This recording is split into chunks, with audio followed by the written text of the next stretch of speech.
Niwaambie wananchi wa taifa la Kenya kwamba mimi kama Maisha Production, unaponichagua nitafanya maendeleo kwa uzuri na nitatetea wananchi na haki za wananchi lazima utatimiza. Nataka niwaambie wananchi kwamba mimi ni kijana mdogo ambaye niko na ujuzi mwingi sana, ambayo mnaponichagua, ninapoomba kura zenu katika hii eneo la eneo la Kayole, tafadhali naomba wananchi, naomba mnisikize kwa makini sana.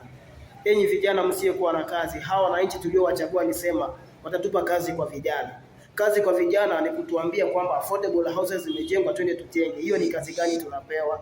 Ni sisi kuambiwa kwenda kufyeka mabarabara na mitaro ambazo hazitoi maji, ni sisi tunaenda kuzipitisha zitoe maji.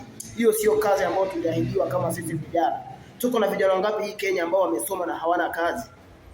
Wako wengi sana. So naomba sana vijana, tushikane mkono kwa Maisha Production TV.